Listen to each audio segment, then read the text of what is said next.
Boa noite, turma. Hoje é dia 11 de maio e nós vamos começar a aula de práticas contábeis aplicadas e vamos falar um pouquinho sobre 13º salário. Então, a gente também, quando a gente fala 13º salário, né, na CLT, ela é tida como gratificação natalina, né? Porque o 13º normalmente ele é pago no final do ano, né? Ele é um pagamento adicional. Todo empregado registrado CLT tem direito. E o objetivo dele é auxiliar com as despesas de final de ano, né? Então, todo mundo tem mais despesa no final de ano. A intenção da criação do 13º salário foi essa, né? E aí o valor do salário, né, do 13º, ele é sempre calculado mediante o salário de dezembro, né? Então, o que vai acontecer? Ele é igual ao salário de dezembro. É lógico que tem algumas características que nós vamos estar falando hoje, né? Mas a base, a regra geral seria isso, né? Então, ele seria igual ao salário que você receberia em dezembro. Normalmente, o 13º ele é pago em duas parcelas, né? Então, a lei diz que ela deverá ser paga, a primeira parcela deve ser paga, né, do dia 1º de fevereiro até o dia 30 de novembro. Então, vamos supor que nós estamos em 2020, do dia 1º de fevereiro de 2020 até 30 de novembro de 2020, o empregador tem que pagar a primeira parcela do 13º. Normalmente, o que acontece? O empregador ele acaba aproveitando que a lei dá esse período longo, né, de 1º de fevereiro a 30 de novembro, e paga só em 30 de novembro mesmo, né? Então, a segunda parcela deverá ser pago até no máximo no dia 20 de dezembro do mesmo ano. Então, no caso de 2020, até dia 20 de dezembro de 2020 tem que ser paga a segunda parcela, né?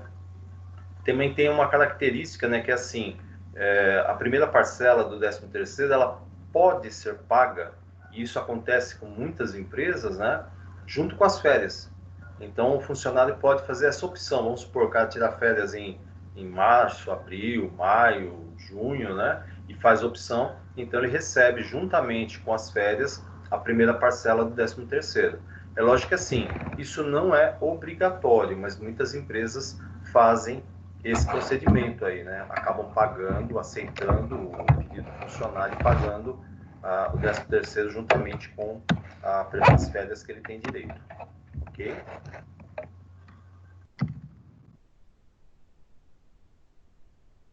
Se a gente for pensar, então, em relação à primeira parcela, né? É só pensar assim, o salário da pessoa, normal, mais a média da parte variável, isso se ele tiver alguma coisa que ele receba constantemente, né? Só não vai incluir aqui na primeira parcela caso de férias, alguma coisa assim. Férias não, desculpa. Horas extras, né?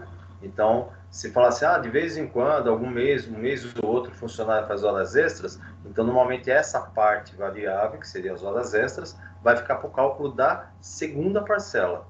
Mas vamos pensar então na primeira parcela. Via de regra é o salário do funcionário, o salário nominal dele, dividido por metade. Então, é só pegar o valor que ele tem, né, e dividir no meio, é a primeira parcela do 13º. O cálculo da segunda parcela, aí nós vamos pegar o salário nominal da pessoa, mais a parte variável, a média da parte variável. Então, aí tudo que você possa imaginar que ele tenha recebido ao longo do ano, ele recebeu uma gratificação, ele recebeu um abono, ele recebeu horas extras, tal, tira a média desses valores que seriam a parte variável do salário da pessoa, mais o salário nominal, e desconta o valor que foi pago na primeira parcela. Esse é o valor bruto da segunda parcela do 13º. Beleza? Então, algumas considerações, né? Então, o período que nós devemos considerar para efeito de contagem dos avos, né? Por que a gente fala dos avos? Porque vamos pensar assim, se a pessoa foi contratada, vamos supor, no mês de julho de 2020, ele está sendo contratado na empresa. Ele não vai receber a primeira parcela, ele vai receber só a segunda parcela. Por quê? Porque é só pensar assim, julho, então ele vai contar agosto, setembro, outubro, novembro e dezembro. Então ele vai ter que receber 5/12 do salário dele. Então eu pego o salário, divido por 12, são 12 meses, multiplico por 5 meses que ele trabalhou registrado e vou pagar 5/12. Então quando a gente fala a contagem dos avos, eu estou dizendo assim, seria a contagem de cada um dos meses, caso seja pago o 13º proporcional ao funcionário, certo? E a gente tem que considerar sempre de 1º de janeiro a 31 de dezembro do ano que você estiver fazendo o pagamento do 13º para o funcionário. Então, sempre que a gente fala 13º, né, tudo que se referir a ele, nós temos que observar o período base. Então, de 1º de janeiro a 31 de dezembro do ano que você estiver fazendo o pagamento, estiver fazendo o cálculo do 13º do funcionário. Então, todos os pagamentos variáveis, né, horas extras, comissões, adicional de salubridade, adicional noturno, periculosidade, né, deverão sempre refletir pela média. Então, eu vou pegar tudo que ele recebeu, que é variável, e somando mês a mês, e aí divido por 12 para ver qual foi a média que ele recebeu ao longo do ano. E aí eu pego o salário fixo dele, mais a média de toda a renda variável, de todos os valores variáveis, né? E somo para poder calcular o 13º dele. Proporcionalidade, aquilo que eu acabei de falar. Vamos supor que a pessoa não tem direito a receber o valor completo, né? Então, nós vamos estar efetuando o pagamento, certo? Para o empregado. Só que ele foi admitido no dia 25 de abril. Então, olha, aqui os anos estão, né? 2001, 2002, né? Então, o que vai acontecer? Se ele foi contratado em 2001, eu estou pagando o 13º do ano de 2002, ele tem direito a 100% do salário, ou seja, completo. Por quê? 25 de abril de 2001, ele já recebeu o 13º proporcional lá em 2001. Em 2002, ele continua sendo funcionário, ele vai trabalhar o ano inteiro, então ele tem direito a receber o salário completo. Agora, vamos pensar da seguinte maneira, né? Nós estamos calculando a folha de pagamento e aí o empregado foi admitido no dia 10 de março e nós precisamos pagar, no caso, o valor do 13º em dezembro. Normalmente, quando é proporcional, as empresas não pagam a primeira parcela, pagam só a segunda, tá? Normalmente é assim que funciona. Então, 10 de março, a gente pensa assim, abril, maio, junho, julho, agosto, setembro, outubro, novembro, dezembro, março, como é dia 10, ou seja, ele tem 20 dias trabalhados no mês de março, a gente conta o mês de março também. Então, na realidade, ele vai contar como 10 meses trabalhados.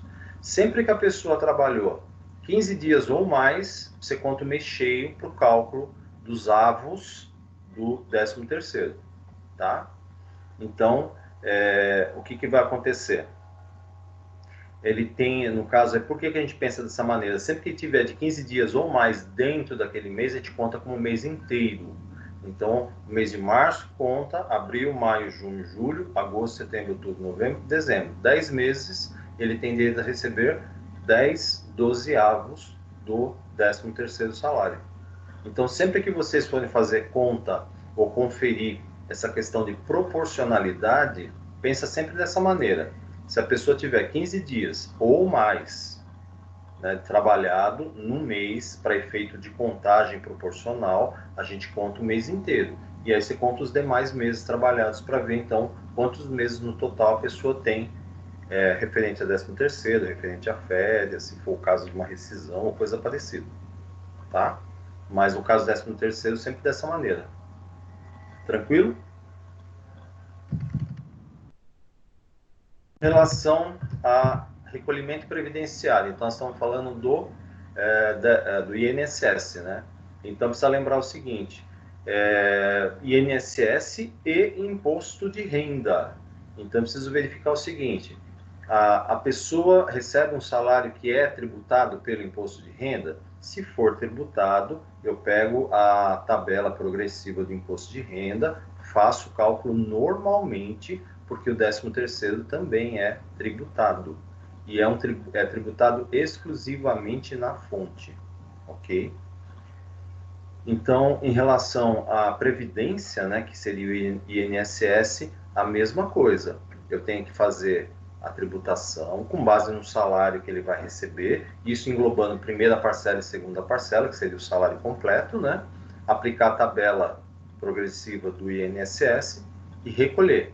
Isso sempre com base, esse cálculo, esse recolhimento é feito com base na segunda parcela. Então, a primeira não tem desconto nenhum. A primeira é metade do salário líquido, sem nenhum tipo de desconto. Os descontos são feitos sempre na segunda parcela. Tá? Então, por isso que tem que tomar cuidado para fazer o cálculo certinho, para não ter problema em relação a isso aí. Mas o 13º ele é tributado tanto no INSS quanto no Imposto de Renda retido na fonte. Tudo bem?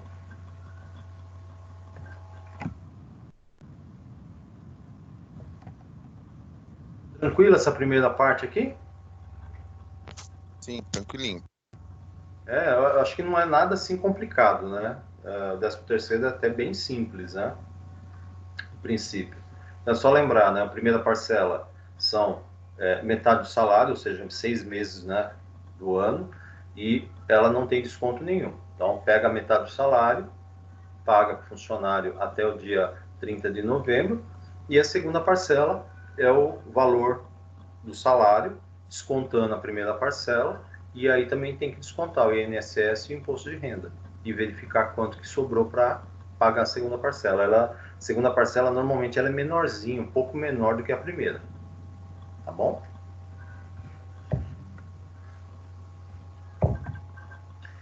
Bom, vamos falar um pouquinho de férias. É mais ou menos parecido em relação à questão de avos, essa coisa que nem eu falei no 13º, só que tem algumas peculiaridades, né? Então, vamos pensar o seguinte, a gente fala que é o descanso anual, né? Porque as férias são concedidas sempre após um ano de trabalho, e a gente chama esse período que ele tem trabalhado como período aquisitivo. Então, a gente fala assim, o período aquisitivo vai do primeiro dia que você foi registrado até completar um ano trabalhado. Então, esse um ano de trabalho a gente considera como período aquisitivo.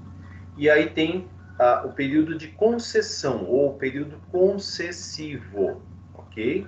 Então, o que acontece? A partir do momento que eu completei um ano, eu adquiri o direito às minhas férias. Agora, a empresa tem, por lei, né, a obrigação de me conceder as férias até 12 meses a partir do momento que eu adquiri. Então, assim, completei um ano de trabalho. Quando é que eu vou tirar minhas férias?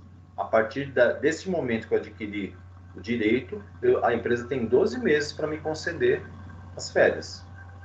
O único detalhe é o seguinte: por lei, a empresa não pode deixar o funcionário acumular 2 férias. Então, antes de vencer a segunda, ela tem que conceder a primeira. Mas aconteceu algum problema, de repente, por algum equívoco, algum deslize, sei lá o quê, a empresa acabou não concedendo as férias e eu acabei adquirindo 2 períodos de férias, ou seja, eu trabalhei 2 anos consecutivos e não tirei férias, certo? Isso eu estou falando assim, tem férias que é férias de verdade, que é aquela que você recebe e descansa, e tem aquela que você só recebe, a gente fala, é uma férias no papel, mas você não descansa, você continua trabalhando. Então, assim, para efeito legal, você saiu de férias, certo? Naquele período que você teria que estar descansando, na verdade você está trabalhando, mas no papel a empresa faz de conta que você saiu. Mas vamos supor que ela não fez nada disso, ela esqueceu completamente, você completou 2 anos.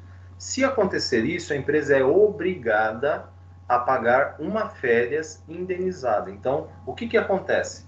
Ela vai te remunerar o valor de umas férias, você vai ter que descansar o período de férias e vai receber as suas férias normal. Então, um valor de férias indenizado e um valor de férias normal. E tem que descansar um período. Tá? E ainda tem mais uma que está vencida, né? E você tem mais 12 meses para poder receber. certo? Por lei, você pode vender 1/3 das suas férias. Então, o que isso quer dizer? A lei autoriza, caso haja interesse entre patrão e empregado, que o funcionário venda 1/3 das férias, ou seja, dos 30 dias que ele tem direito a descanso, ele pode descansar 20 dias e vender 10 dias. Muitos funcionários fazem isso. Então, vende 10 dias de férias, tira 20 de descanso e, no final, ela acaba recebendo um dinheirinho, né? Porque consegue esses 10 dias aí, às vezes vale a pena para efeito financeiro, né? Em relação ao direito às férias, né? O que acontece? Nós temos que sempre pensar, né, o seguinte, e se o funcionário faltou durante o período aquisitivo, né? Então, durante aquele 1 ano que ele trabalhou para adquirir o direito às férias, né? O que vai acontecer? E se ele faltou de uma maneira injustificada, né? Então, assim, que não houve nenhum tipo de justificativa para a empresa, né? Então, a gente diz assim, né? Se forem até 2 dias e meio de faltas, né? Até 2 dias, não tem problema, não é descontado nada, certo? Agora, vamos supor que você falte 2 dias e meio. Então, o que vai acontecer? Você não terá direito à férias completa. Você vai receber apenas 11 dozeavos. Então, vai descontar 1/12 das suas férias. Tá? Se você faltou... Desculpa, eu falei besteira. Se você faltou até 5 faltas injustificadas, então olhando em cima, né? Até 5 faltas injustificadas, é descontado então um pouquinho das suas férias, né? Então você vai acontecer o quê? 2 dias e meio de férias você perdeu. De 6 a 14 faltas, você vai perder 4 dias. Se você faltou de 15 a 23 dias, você vai perder um pouco mais. Até 32 faltas no ano, você perdeu todos os dias de férias. Você não tem mais férias nenhuma e não tem direito a receber mais nada. Tá? Professor, Fala. o senhor tá mexendo no Word aí?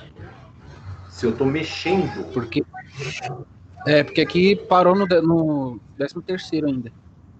Ih, tá, desculpa. Espera aí que eu já vou arrumar isso. Esqueci de mudar aqui. Ninguém falou nada e eu também não percebi.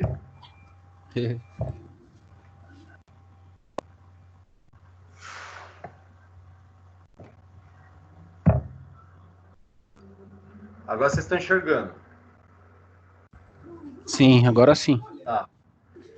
Então, eu vou mudar essa tabelinha aqui. Essa tabela está meio confusa, né? Eu vou colocar uma outra tabela mais simples para vocês entenderem, né? Que é computada da seguinte maneira. Se você teve até 5 faltas injustificadas durante o ano, não desconta nada. Aí começa a partir de 5 faltas, né?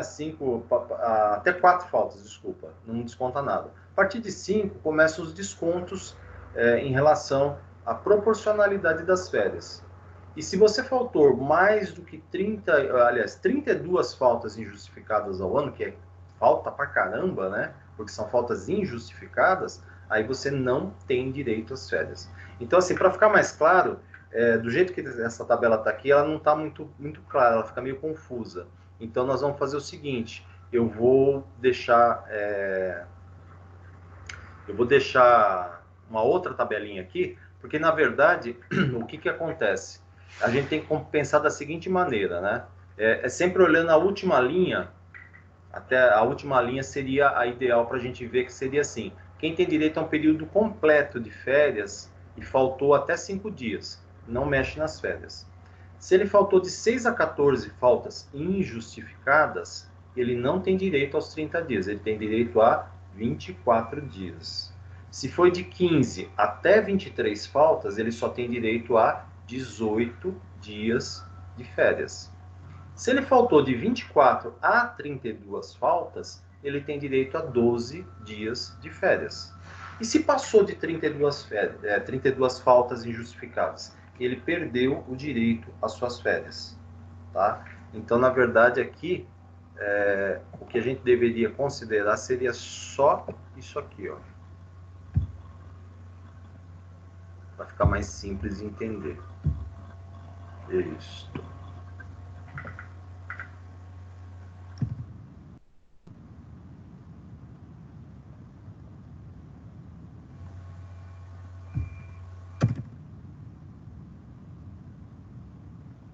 Então, seria isso. Se a pessoa faltou até 5 faltas, tem o direito aos 30 dias. Se faltou de 6 a 14, tem direito só a 24 dias. Se faltou de 15 a 23 faltas injustificadas, tem direito a 18. Se foi de 24 a 32 faltas, tem direito a 12 dias. E se passou de 32 faltas injustificadas, não tem direito mais a férias. Certo? Então, o que acontece? Tem um detalhe bem interessante nisso aqui, que é o seguinte: eu não posso, pela lei, a gente não pode trocar, né? Por exemplo, a pessoa fala assim, eu faltei tal dia, eu queria descontar das férias, né? A lei não permite isso. Pode ser até que nas empresas o pessoal acaba fazendo esses acordos, né? Mas a lei não permite. Então, assim, faltou, está computado ali, se foi justificado, beleza, se não foi justificado, foi uma falta injustificada, você já começa a contar as faltas para período de desconto de férias. Certo? Um exemplo em relação a isso que eu estou falando, né?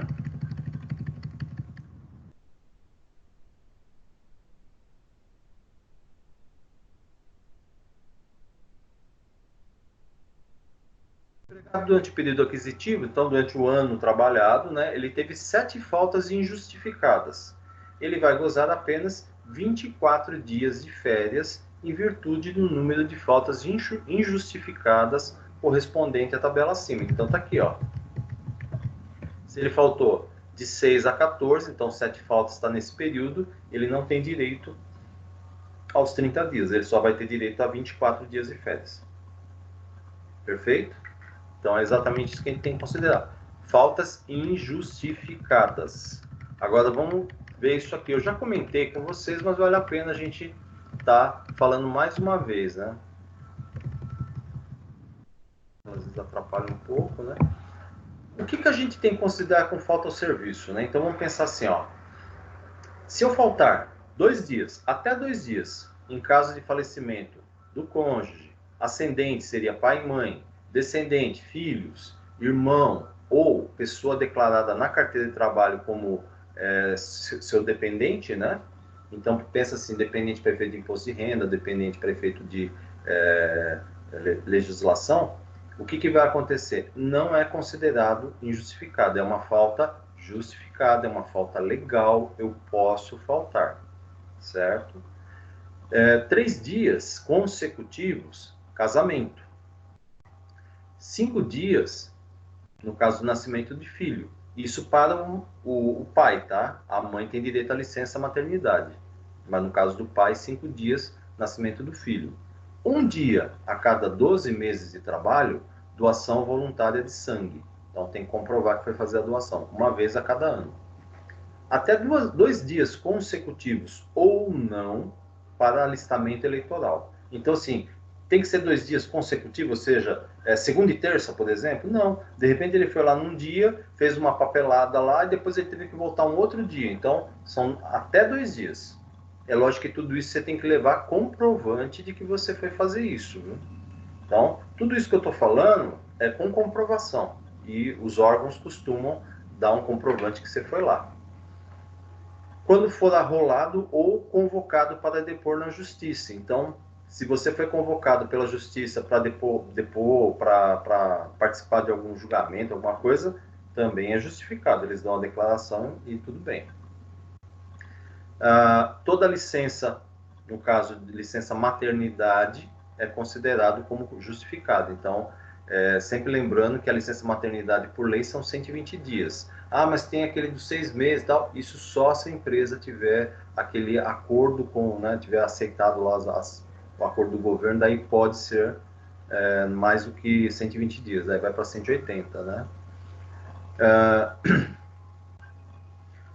Motivo de acidente de trabalho ou licença médica atestada pelo INSS, né? Então, o período que ele tiver afastado é considerado como justificado, né? Agora, se ele tiver afastado há mais de 6 meses, quando acontece isso, né? Tem gente que está de licença médica há 2 anos, 1 ano e meio e tal. O que acontece? O contrato de trabalho fica suspenso quando passa de 6 meses, e se a pessoa tiver curada e voltar a trabalhar, eu reativo o contrato de trabalho, certo? Então, aí começa de novo a contagem do período aquisitivo, a contagem de todas as coisas, porque assim, vamos pensar o seguinte, se a pessoa ficou mais de 6 meses, ele saiu de licença médica no mês de fevereiro, então ele ficou fevereiro, março, abril, maio, junho, julho, sem trabalhar, certo? Aí ele voltou, trabalhou setembro, outubro, novembro, dezembro. Aí eu já tenho que pagar as coisas para ele, já tenho que dar férias, tal, não. Então, até 6 meses pode. Aí eu continuo contando para poder dar férias, 13º, aquela coisa toda. Se passar de 6 meses, eu paro a contagem e aí começa a partir do momento que ele retornar à empresa. É o que a lei diz para nós, ok? Então vamos supor, saiu em fevereiro, voltou em julho, tudo bem, ele vai ter direito a 13º, vai ter direito a férias, tudo dentro daquele ano. Se acontecer que ele ficou, por exemplo, até setembro, então ele voltou outubro, novembro, dezembro. Então eu conto janeiro, outubro, novembro, dezembro, mais 3 meses, 4 meses, e aí começa novamente, né? No ano seguinte, a contagem que ele tem para receber, no caso, férias, no caso, o 13º vai ser proporcional aos meses trabalhados e o restante quem paga é o INSS, tá? No caso de licença médica. Agora, no restante, no caso de férias especificamente, eu paro a contagem quando ultrapassa 6 meses e depois volto a contar novamente quando ele volta a trabalhar na empresa. Professor, Fala. no caso, tipo, se em caso de rescisão, se ele for mandado embora, ele fica sem receber esse tempo que ele ficou afastado, né? Porque no caso, quem pagou ele foi o INSS, né? Ele está de licença médica, então ele está recebendo pelo INSS. Tá, aí tipo, na rescisão a empresa não precisa pagar. Tipo, fiquei 1 ano, trabalhei 1 ano, aí 6 meses eu fiquei afastado. Aí a empresa só vai pagar a rescisão de 6 meses, certo? Porque você tem que pensar assim, até 6 meses, completinho 6 meses, não tem penalidade nenhuma. Se passar 6 meses e 1 semana, aí já mudou a figura, né? Aí ela vai pagar só o proporcional ao tempo trabalhado. Tá, entendi. Valeu. Ok.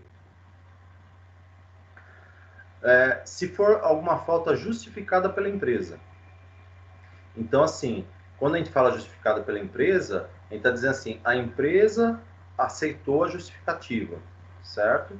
E não vai descontar nada do salário. Então, aí é a critério da empresa. A empresa vai justificar. A empresa vai considerar a sua justificativa, seja ela qual for. Você fala, olha, eu tive um problema, precisei levar o meu cachorro no veterinário. E aí você chegou e falou com o seu chefe falou, não, tudo bem, eu vou considerar isso daí e não vou descontar. Então, a empresa está justificando a sua falta. Então, não tem desconto.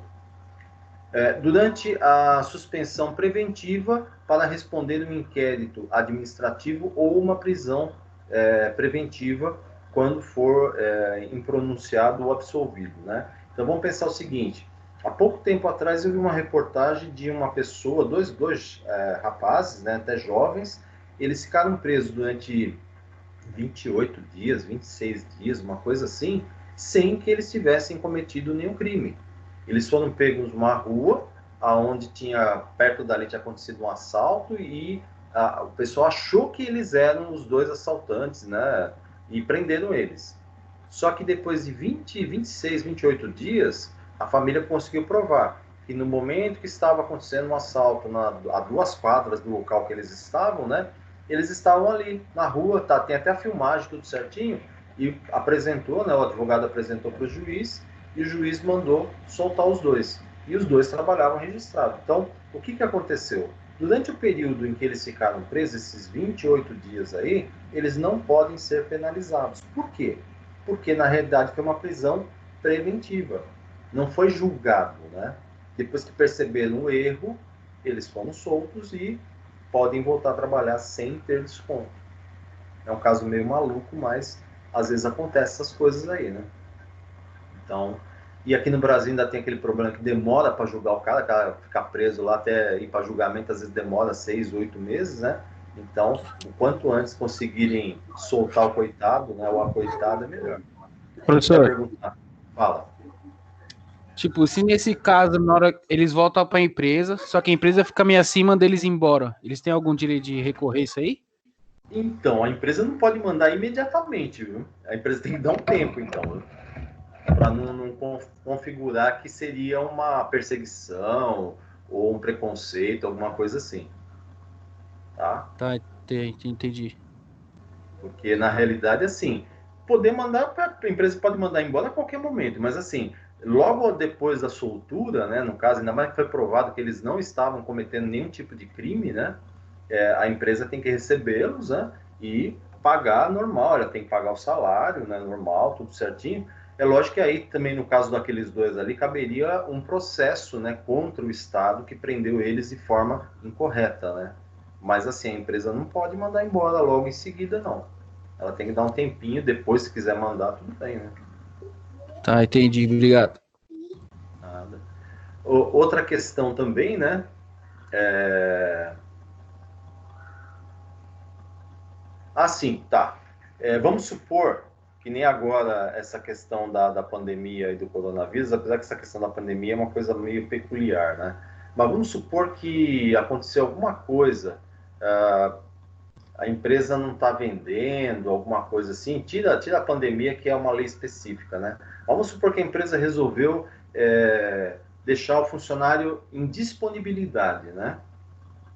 Então, olha, eu vou deixar você em disponibilidade por um determinado período, né? E vou te pagar o salário. Então, durante o período que ele ficar em casa, sem estar trabalhando, mas recebendo o salário normal, é considerado como uma falta justificada. A empresa está mandando ele ficar em casa, certo? Então, o que acontece? Normalmente, as empresas, quando tem esses problemas aí de falar, não está vendendo, está difícil produzir, vender, não sei o que lá, ela verifica se existe a possibilidade, se existir a possibilidade, ela dá férias coletivas, com acordo com o sindicato, e depois, se mesmo assim, quando retornam de férias coletivas, não melhorou o problema, ou não resolveu o que tinha que resolver, então aí ela pode até suspender, falar, olha, fica em casa, que a gente fala, fica em disponibilidade, né? Não é home office, é disponibilidade mesmo, né? E aí, quando tiver tudo normal, a gente chama de volta, só que ela tem que pagar o salário. Então, aí, nesse caso, eles podem estar fazendo isso. Aí aconteceu também na montadora Ford, se eu não me engano, né? A empresa deu férias coletivas, porque não estavam vendendo, estava com a produção encalhada, não sei o que lá. E aí, quando passou o período de férias coletivas, eles chamaram os funcionários novamente, fizeram um acordo com a autorização do sindicato. Olha, nós vamos pedir para vocês ficarem mais 15 dias em casa, só que esses 15 dias vocês vão receber metade do salário. E aí, se normalizar, vocês voltam e trabalham mais 15 dias recebendo normal. E aí todo mundo concordou, porque era melhor receber metade do que ficar sem emprego, né? Então, sempre tem que ter um acordo em relação a isso. Mas o tempo que a empresa deixar o funcionário à disposição, em casa, né, remunerado, é considerado falta justificada.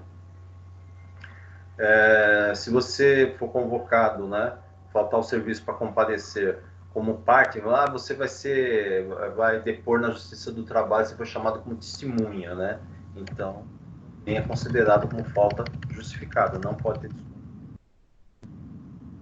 Se você faltar para ser jurado de qualquer julgamento, né, convocado pelo juiz, também não pode descontar.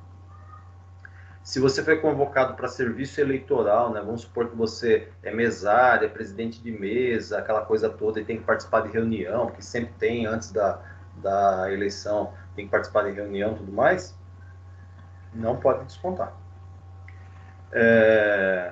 Se você foi trabalhar como mesário, presidente de mesa, alguma coisa, nas eleições, então você foi chamado pela Justiça Eleitoral, você tem direito você vai trabalhar no domingo e tem direito a 2 dias de descanso. Então, é um dia trabalhado na eleição, 2 dias de descanso. A empresa tem que dar o descanso e não pode descontar nada, ok? Isso aí é uma coisa que é uma legislação já bem antiga, né? E os empresários não podem descontar. Se descontar e o funcionário falar na justiça eleitoral, é uma multa violenta e a empresa não se arrisca a ir contra o juiz, não. Dias de greve, dias de paralisação, alguma coisa assim. Desde que a decisão da Justiça do Trabalho seja favorável aos trabalhadores, os empregadores não podem descontar os dias parados, tá? A não ser que fale, olha, não, a greve é ilegal, vocês têm que voltar a trabalhar. Se não voltar imediatamente, aí a partir daquele momento é descontado todos os dias, né? Então, se o cara não voltou, desconta tudo.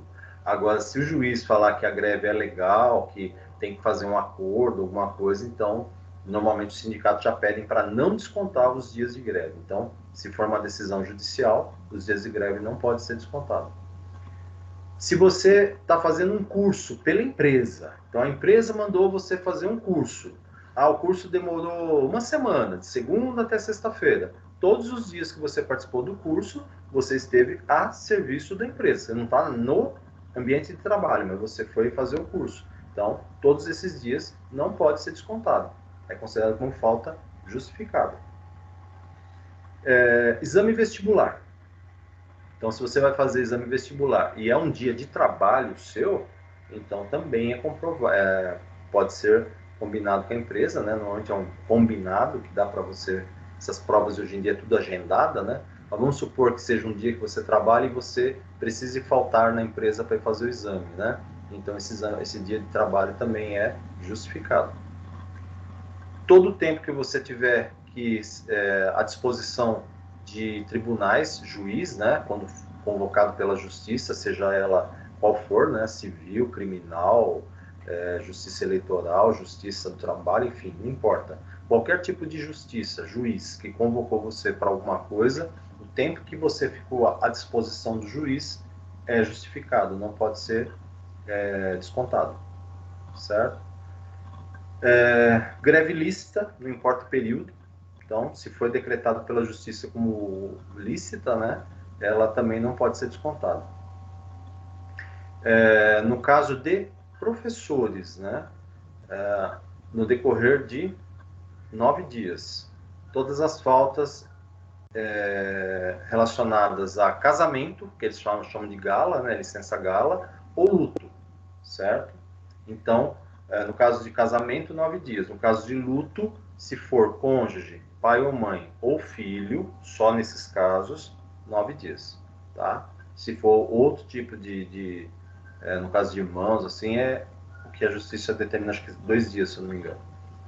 Ou qualquer outra falta para ser considerada justificada, né, tem que estar prevista na convenção coletiva ou no dissídio coletivo. Aí não pode descontar, não pode considerar como injustificado. Fora disso aqui, as faltas podem ser consideradas como injustificadas. Então, mas eu fui no médico. Se você foi no médico, traz o comprovante, é uma falta justificada, certo? Agora, vamos supor que você não trouxe nenhum comprovante. O seu chefe, o seu patrão pode dizer, olha, eu vou descontar o dia. E ele desconta mesmo, que é considerado como falta injustificada. Deixa eu só aumentar um bocadinho aqui. Isso. Então, o critério, né, de faltas, no caso de férias, né? As faltas não justificadas, ou seja, aquelas faltas injustificadas, elas são computadas individualmente, né? Não vai somar o DSR, né? nem horas de atraso, meio período, nem nada. É falta inteira, né? Isso para não penalizar a pessoa 2 vezes. Então, o que ele está dizendo aqui para nós? Vamos supor que você teve uma falta injustificada numa sexta-feira, e aí você perdeu o DSR, perde o domingo, que a gente fala, né? Se você emendou o feriado, emendou não sei o que lá, você perde também o DSR. Então, o dia de domingo não é contado como falta, tá? É só o dia que você deixou de trabalhar que vai ser contado como falta injustificada. Então, olha o exemplo que está aqui, ó, o exemplo número 1. O empregado faltou na segunda-feira sem motivo justificado. Então, ele perdeu o DSR, que seria o domingo, ele perdeu o descanso semanal remunerado, mas para fins de cálculo de faltas não justificadas, ou seja, de faltas injustificadas, nós vamos contar um dia, que é a segunda-feira. Não pode contar o domingo, certo? Um outro exemplo, o empregado atrasou-se meia hora, sem nenhuma justificativa, numa terça-feira, né, e trabalhou o resto do dia. Então, mais meia hora ele perdeu. Em decorrência disso, ele perdeu o DSR da semana, perdeu o domingo. Então, descontou lá o período de meia hora e descontou o domingo como perda salarial. Só que não vai computar nenhum dia de férias, nenhum dia para descontar as férias dele, né? Então, como nós estamos falando de férias, eu quero saber assim, que tipo de falta que eu vou colocar como computada, como injustificada, e que tipo de falta que não vai contar como injustificada. Então, é nesse caso aí. Perdeu algumas horas, desconta do salário, se for o caso, desconto do DSR, mas não pode computar como... não posso somar, por exemplo, falar, ele perdeu meia hora aqui, uma hora ali, 2 horas ali, tal, vou somar tudo e vou colocar como uma falta injustificada. Não pode, certo? Se for um dia faltado sem justificativa, desconta e conta para falta injustificada para efeito de férias, para descontar 12 dias de férias, conforme aquela tabelinha que eu mostrei para vocês. Agora, o que vai acontecer aqui? Quando é que eu perco as férias, né? Então, vamos pensar aqui, ó. Então, durante o período aquisitivo, durante o ano, se eu deixar o emprego, certo? Eu sair do emprego e não for readmitido dentro de 60 dias, a partir do momento que eu saio, eu perco a contagem de férias. Mas como assim? Vamos pensar no caso assim, a pessoa fez um acordo com a empresa, foi desligado, certo? E aí depois de, sei lá, 30 dias, né, que normalmente é isso que as empresas fazem, foi readmitido. Então, via de regra, eu tenho que continuar contando o período de férias. Eu não posso falar, desligou a pessoa, então ele trabalhou janeiro, fevereiro, março, desliguei ele. Abril ele ficou em casa, maio ele começou a trabalhar novamente. Eu tenho que contar o período aquisitivo de férias dele. Eu não posso parar de começar a contar a partir do momento da segunda admissão. Entendeu? É uma coisa meio louca, mas é assim que funciona. Por isso que muitas empresas, elas têm um período que eles chamam de... esqueci o termo agora. Tem empresa que é assim, a partir do momento que você é desligado, você só poderá ser readmitido. Tem empresa que fala 90 dias, tem empresa que fala 6 meses. Tá? Então, tem empresa que fala assim, eu mando você embora. Eu vou te contratar novamente, mas só daqui 90 dias. Que é para não ter perigo de mostrar que houve uma continuidade de vínculo. E tem empresas que são mais radicais, só depois de 6 meses. Então aí, depois desse período, você está começando tudo de novo. Então, começa toda a contagem a partir do zero, certo? Se você ficou em gozo de licença, licença médica, licença isso, licença aquilo, né, recebendo seus salários por mais de 30 dias, então você tem direito, você não tem mais direito a férias. Então, vamos supor que a empresa deu alguma licença específica, né? Licença médica não seria o caso, mas algum outro tipo de licença. E você continua recebendo seus salários, então, passou de 30 dias, não tem direito a férias naquele período. Se você deixou de trabalhar e continuou recebendo o seu salário por mais de 30 dias, em virtude de paralisação parcial ou total dos serviços da empresa, né?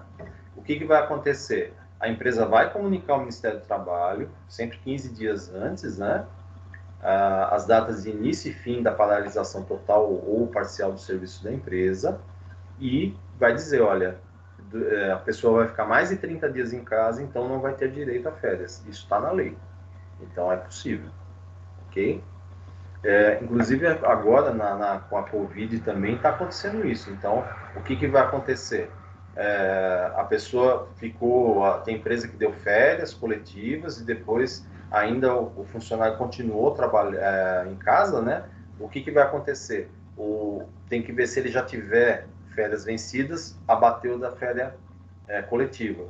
Se tiver férias que estavam ainda para serem adquiridas, provavelmente serão descontadas desse período que ele vai ficar em casa recebendo, certo? E sem trabalhar. A não ser que a pessoa esteja trabalhando em home office. Se estiver trabalhando em home office, é outro critério, é outra coisa que a gente precisa estar analisando. No caso, se a pessoa tiver de acidente de trabalho, né, auxílio-doença, por mais de 6 meses durante o ano, ele perdeu as férias. Mesmo que seja picado, tá? Não precisa ser 6 meses corrido, mas vamos supor, ficou 2 meses, trabalhou um pouquinho, ficou mais 2, trabalhou um pouquinho, ficou mais 2. Aí passou de 6 meses, perdeu as férias. Certo? Então, o que vai acontecer, né?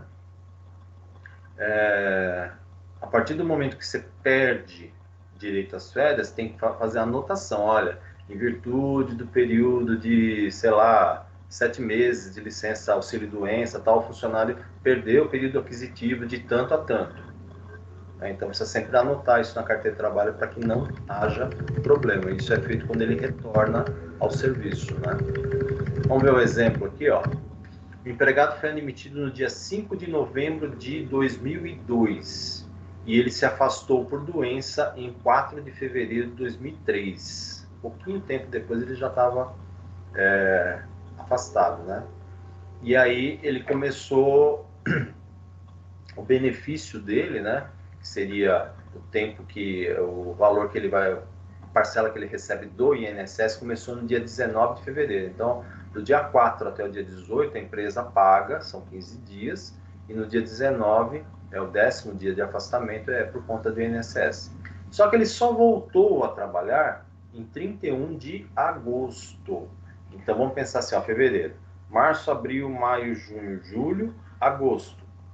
São 6 meses completos, mais alguns dias de fevereiro, né? Do dia 19 até o dia 28. Então, ele ficou mais de 6 meses. Então, o que vai acontecer, né? Nesse caso, o empregado, o afastamento do empregado foi superior aos 6 meses. Então, ele perdeu direito às férias. Por quê? Ó, do dia 5 de novembro de 2002, quando chegasse no dia 4 de novembro de 2003, ele tinha direito a férias. Só que ele ficou mais de 6 meses durante o ano de 2003 afastado. Ele perdeu as férias. Ok? Então, sempre conta a data de admissão como sendo o início do período aquisitivo. Então, 5 de novembro até 4 de novembro do ano seguinte. Seria um ano completo, daria direito às férias. Só que ele ficou mais de 6 meses e ele perdeu as férias. Um outro exemplo. O empregado foi admitido no dia 20 de novembro e se afastou por acidente de trabalho no dia 25 de março do ano seguinte. E aí o auxílio doença, o auxílio acidente de trabalho, que vai ser a mesma coisa, né? Se iniciou no dia 8 de abril, que é o 16º dia de afastamento. Só que ele voltou no dia 5 de julho. Então, 8 de abril, 8 de maio, 8 de junho, 8 de julho, certo?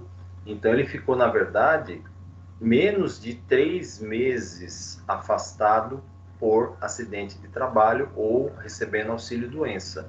Ele tem direito às férias, sim, certo? Então, o que vai acontecer? Quando completar um ano, no dia 20 de novembro de 2003, ele tem direito a uma férias. Ficou claro isso? Então, recapitulando, se a pessoa ficar mais de 6 meses afastado por auxílio-doença, recebendo pelo INSS, ele perde o período de férias, perde as férias daquele período aquisitivo que ele ficou afastado, certo? E se ele ficar menos de 6 meses, ele não perde as férias. Ele tem direito a tirar as férias, sim. Ok? Época da concessão. Normalmente, né, a época de concessão de férias é aquela que for mais interessante para o empregador. Não é para o empregado. Então vamos pensar assim, o empregado quer tirar férias em janeiro, quer tirar em fevereiro. Aí o empregado fala para ele, não, esse período não dá, porque a gente tem muito serviço, ou eu preciso de você aqui, você vai tirar em abril. Se ele falar, ah, não, mas é ruim, é quando dá para tirar as férias. Então, normalmente, quem decide o período de férias não é o funcionário, e sim o patrão, certo? Agora, tem um detalhe, né? O início das férias não pode coincidir nem com sábado, nem com domingo, nem com feriado ou dia de repouso do funcionário. Então, vamos supor, eu não posso começar a contar as férias a partir de sábado ou a partir do domingo ou a partir do feriado, nem nada disso. Normalmente as empresas começam a contar as férias, normalmente, a partir de uma segunda-feira. Pode ser que existam exceções, mas normalmente a partir de uma segunda-feira, tá? Mas também se acontecer de ser numa sexta, numa quinta, não tem nenhuma coisa na lei que diga que não pode. Eles só falam que não pode ser sábado, domingo, feriado ou dia de repouso. Vamos supor que o cara tem aquele descanso por dia alternado. Então, uma semana na segunda, uma semana na terça, uma semana na quarta. Não pode ser começar a contar as férias no dia que é o descanso dele. Certo?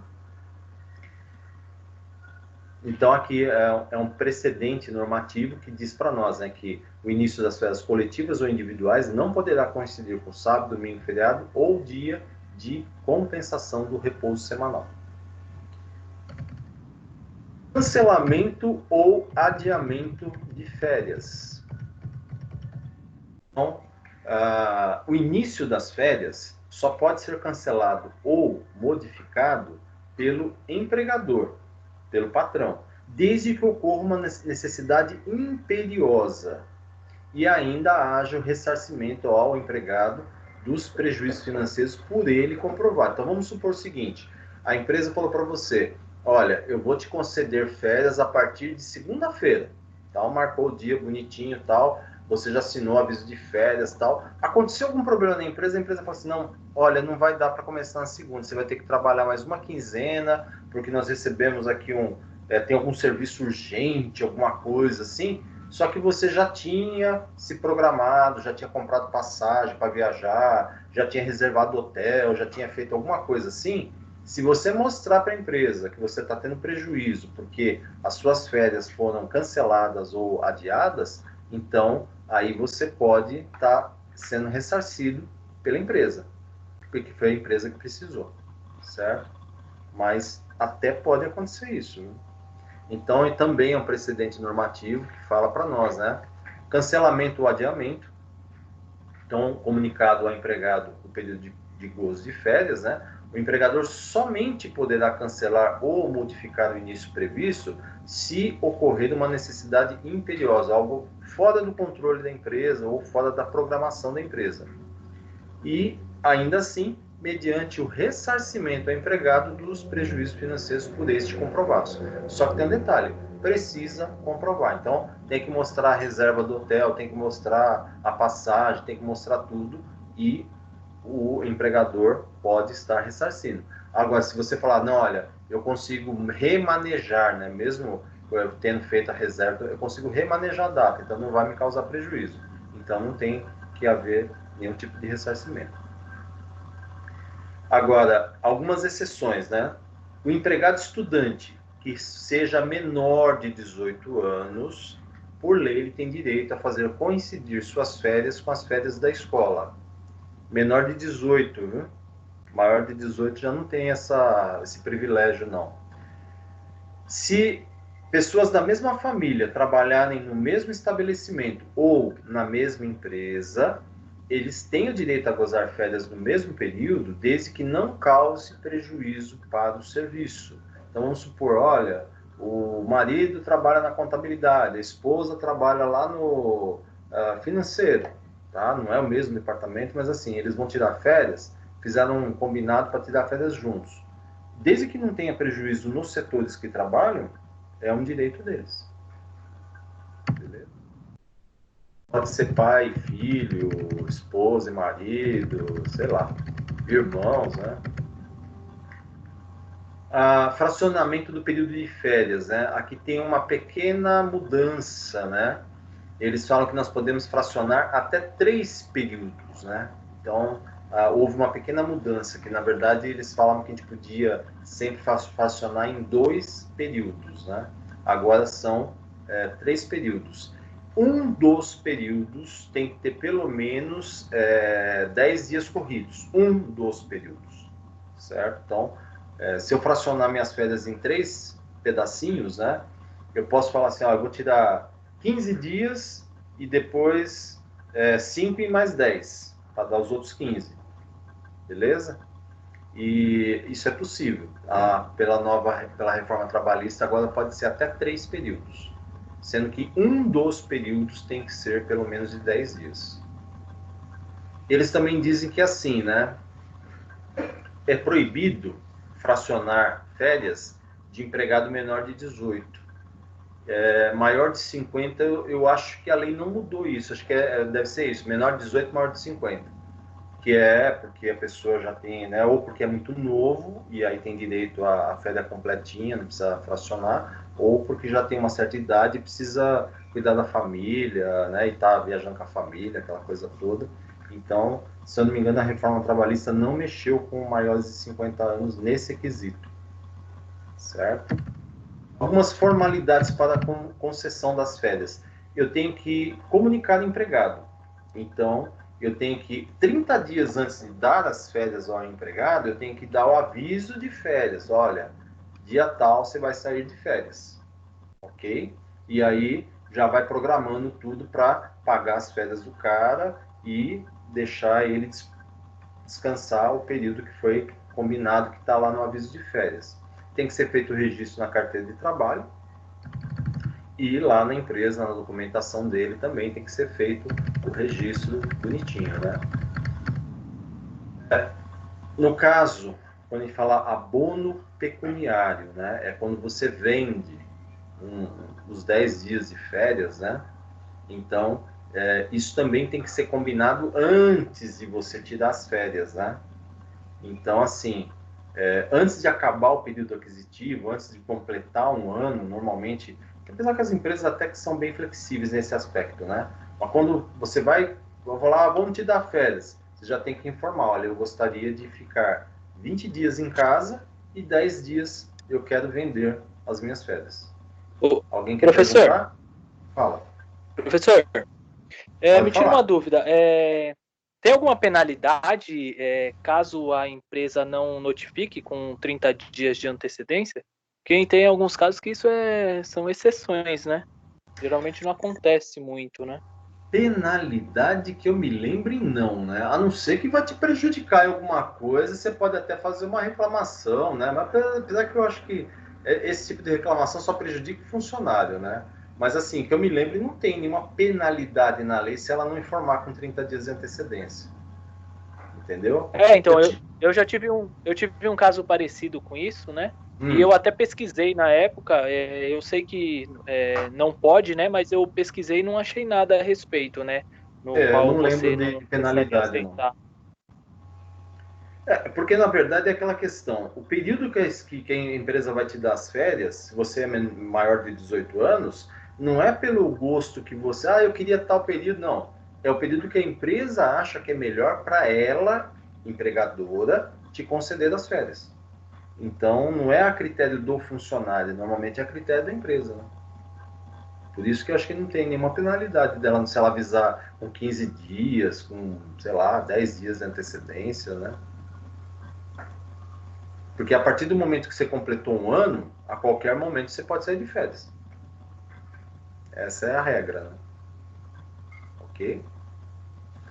Em relação ao abono, é só lembrar, você tem que avisar antes, né? Quando você recebeu o aviso de férias, você tem que falar, olha, eu gostaria de sair 20 dias e receber 10 dias, para eles poderem também organizar isso.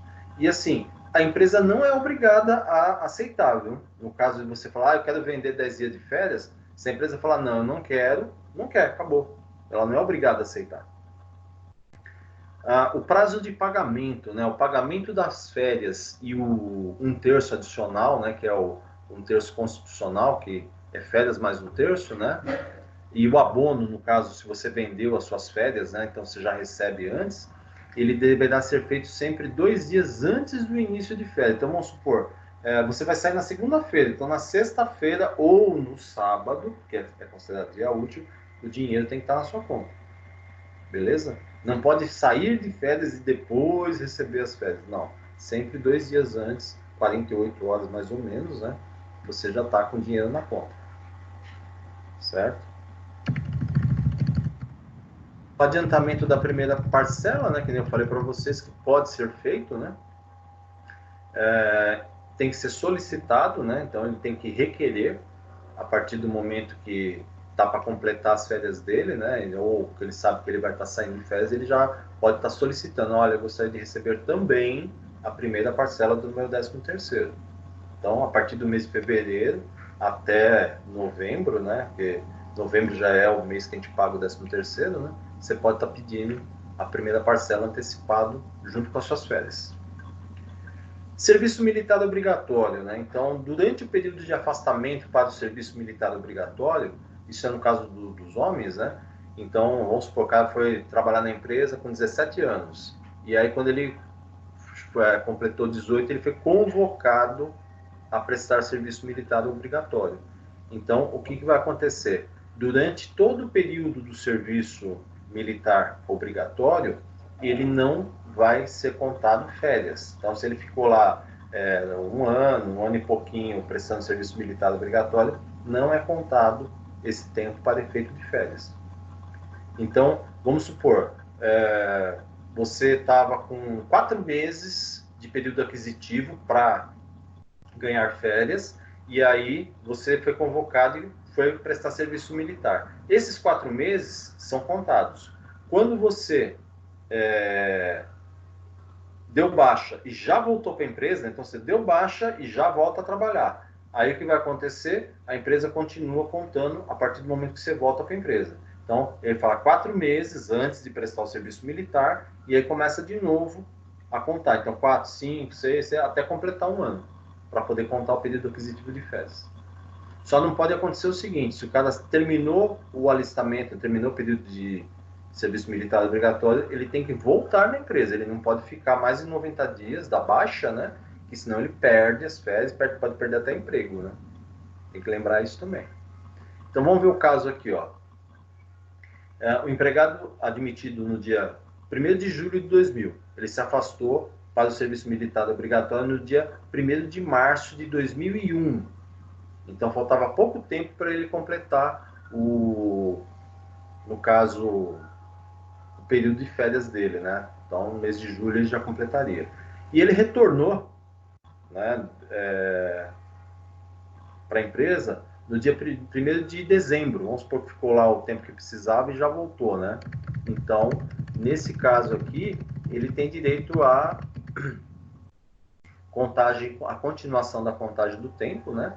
Porque ó, ele já tinha adquirido 8 dozeavos de férias quando ele ficou afastado, retornou dentro do prazo legal, trabalhará mais 4 meses para completar um ano, e aí tem direito às férias. E aí o que vai acontecer? Vai iniciar um novo período aquisitivo, né? Então, no dia 1º de abril, desculpa, daí começa um novo período aquisitivo dele. Ok? Prestação de serviço durante o período de férias, né? Então, durante o período de férias, não se deve, o funcionário não deve prestar serviço na empresa, ou seja, ele não deve trabalhar. A não ser que já exista alguma coisa no contrato de trabalho entre a empresa e o funcionário, já dizendo que é permitido por tais situações ou coisa parecida, né? Então, o pessoal de TI acontece de vez em quando isso, né? O cara tá de férias, e aí vai ter que vir um dia ou 2 dias durante o período de férias por causa de algum problema que aconteceu na empresa. Mas isso tem que estar descrito, né, no contrato de trabalho. Caso contrário, não deve. Não deve e não pode, né? Férias e parto, né? Se durante as férias da empregada gestante ocorrer o nascimento da criança, então o período de gozo das férias ficará suspenso e vai ser concedido a licença maternidade. Então, vamos supor, a empregada estava prestes a ganhar nenê, ela tirou férias. Aí na primeira semana de férias, né, com 7, 8 dias de férias, ela ganhou o nenê.